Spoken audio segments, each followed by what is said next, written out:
Terus, nah ini konsep-konsep dasar dalam psikologi yang humanistik. Nanti kalian akan banyak ketemu istilah-istilah ini. Yang pertama, ya tadi ini kan salah satu manifestasi dari potensi manusia yang positif tadi.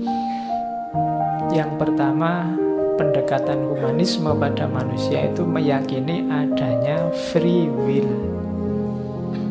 Free will itu kebebasan manusia untuk memilih, menentukan tindakan, memilih nasibnya, memilih apa yang harus dilakukan dan apa yang jangan dilakukan. Itu dirimu. Beda dengan kemarin itu kan kita kayak mesin yang disetir oleh bawah sadar, dikendalikan oleh lingkungan. Kalau ada orang ngomong, alah hidupmu itu kan ditentukan oleh dunia sosialmu. Kalau versinya humanisme ini enggak 100% begitu. Dunia sosial mungkin mempengaruhimu, tapi keputusan kamu ikut dunia sosial atau tidak itu ada di tanganmu. Jadi dia percaya kebebasan manusia. Alah kamu jadi muslim itu kan karena ikut kakek nenekmu, ayah ibumu toh, sehingga akhirnya kamu tertarik jadi muslim. Enggak. Katanya ini ketika akalmu lengkap, hidupmu sudah mandiri, otonom, sebenarnya kamu bisa memutuskan masih tetap muslim apa tidak muslim. Hakikatnya kamu itu bebas. Kenapa kamu masih muslim? Ya mungkin pilihanmu dengan pertimbangan-pertimbanganmu sendiri sekarang. Tidak serta-merta karena ikut ayah ibu. Kalau dulu memang manut karena akalmu belum lengkap. Sekarang akalmu sudah lengkap kan? Lah kok kamu masih muslim? Pasti kamu sudah punya pertimbangan-pertimbangan sehingga kamu memutuskan masih muslim. Ya mpo, kamu sendiri yang ngerti. Meskipun kamu tidak pernah mikir sebenarnya kan, tapi ketika kamu memutuskan, itu pasti kamu punya alasan. Jadi hakikatnya kita itu free will, bebas. Ini dasar pendekatan humanistik. Yang kedua, ada namanya self-image. Self-image itu konsep diri. Kamu melihat dirimu sendiri itu seperti apa sih? Nah, itu self-image. Setiap orang punya ini. Saya itu orangnya pendiam loh Pak, tidak terlalu banyak omong. Itu self-image. Kamu merasa dirimu seperti itu, meskipun mungkin temanmu, alah nggak banyak omong apa. Dipancing sebentar sudah tidak berhenti jawabnya, misalnya. Tapi kan kamu merasa self-image-mu itu, saya ini hitungannya termasuk anak soleh loh Pak, dibandingkan yang lain misalnya. Saya ini lebih intelek Pak daripada teman-teman, lebih punya kelabian. Itu self-image. Kesanmu tentang dirimu sendiri itu self-image. Kesadaranmu tentang dirimu, nanti di belakang ada teorinya. Setiap orang pasti punya. Ya paling tidak kalau kamu ditanya orang, kamu itu orang yang seperti apa sih? Itu kan terus kamu jawab, itulah self-image. Saya itu orangnya sabar kok Pak, saya itu orangnya telaten kok Pak, saya itu ndak apa-apa kok Pak kalau dibohongi asalkan menguntungkan misalnya. Itu self-image. Ada lagi biasanya gandengannya self-image itu self-evaluation. Dari gambaranmu tentang dirimu, terus kamu punya penghargaanmu atas dirimu sendiri. Namanya kita sebut harga diri. Jadi ini sebenarnya evaluasimu terhadap dirimu, penilaianmu terhadap dirimu. Kamu merasa dirimu orang soleh, kok ya malam minggu tiba-tiba yuk dugem yuk misalnya. Kamu kan tersinggung loh. Kok aku diajak dugem gimana wong orang soleh kayak gini ya.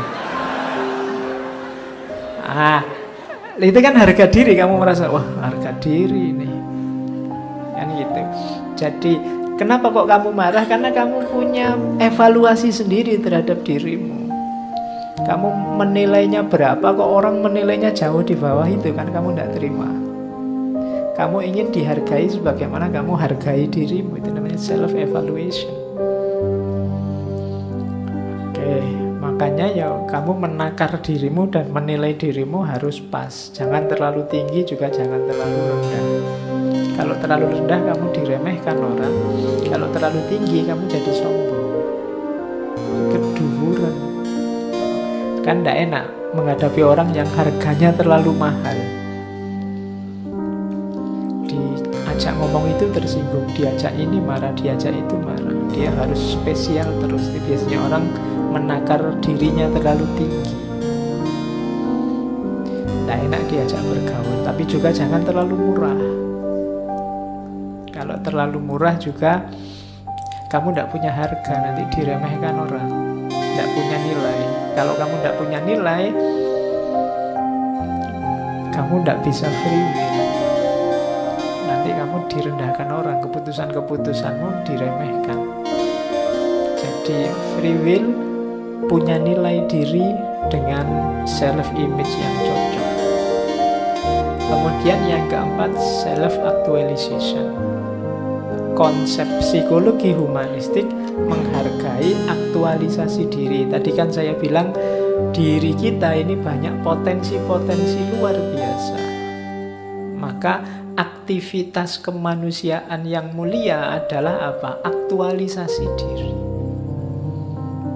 Wujudkan potensi yang luar biasa tadi. Tampilkan bahwa dirimu manusia itu mulia. Kamu tadi menghargai dirimu juga tinggi dan mulia, citra dirimu juga mulia, maka wujudkan potensi-potensi kemuliaan itu namanya aktualisasi diri.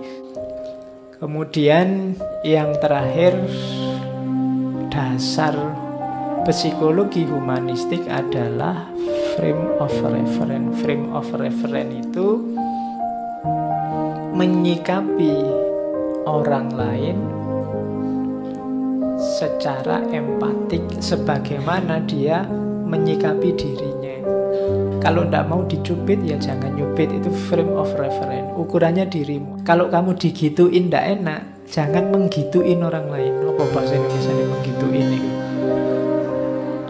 Kalau ya wis kamu ngerti karepnya ya.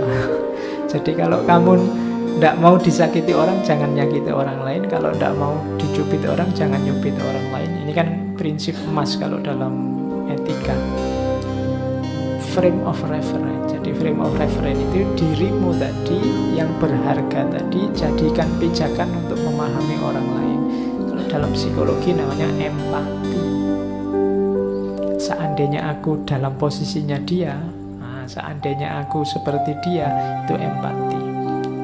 Aku kalau diginiin sakit, maka aku tidak menggituin dia. Itu namanya frame of reference. Jadi saling jadi pijakan untuk memahami. Karena manusia tadi dinamis dan holistik. Ketika itu dinamis, kita tidak bisa pijakannya teori. Kalau pijakannya teori bisa kadaluarsa. Maka update terus teori kita terhadap orang lain dengan cara apa? Empati. Memposisikan dirimu di posisinya orang lain atau sebaliknya. Memahami orang lain seperti engkau memahami dirimu. Nah, itu namanya frame of reference. Jadi konsep-konsep 5 ini, free will, self-image, self-evaluation, self-actualization, frame of reference, ini konsep-konsep dasar dari psikologi yang humanistik. Dari situ nanti muncul asumsi perilaku manusia. Perilaku manusia itu dasarnya apa sih? Tindakan yang kamu lakukan sehari-hari itu modelnya seperti apa sih? Biasanya dalam psikologi humanistik dijelaskan apa yang kita lakukan itu diawali dari orientasi atau tujuan. Tujuan itu kan apa yang kamu inginkan, apa yang kamu butuhkan. Terus kamu jalankan aktivitas menuju tujuan tadi. Biasanya kalau aktivitasmu itu bisa mencapai tujuan, kamu sebut bermakna. Kalau tidak, kamu sebut tidak bermakna. Kamu ingin pinter filsafat, maka kamu baca buku filsafat, kuliah filsafat, ngaji filsafat. Mana yang penting? Wah, aku ikut ngaji akhirnya paham filsafat. Terus ngaji ini kamu anggap bermakna. Aku kuliah bertahun-tahun Pak, tidak paham-paham filsafat. Kuliah terus enggak kamu anggap terlalu bermakna. Aku nyari ijazah Pak, tapi ngaji ini kan tidak ada ijazahnya Pak. Ngaji ini tidak terlalu bermakna. Sementara kuliah ada ijazahnya. Oh, kuliah itu bermakna. Jadi tujuanmu kemana? Kemudian yang bisa sukses membawa ke tujuan itu tadi tindakan-tindakan yang bermakna. Biasanya terus kalau sukses yang lahir apa? Kepuasan, kelegaan. Jadi tujuan, makna,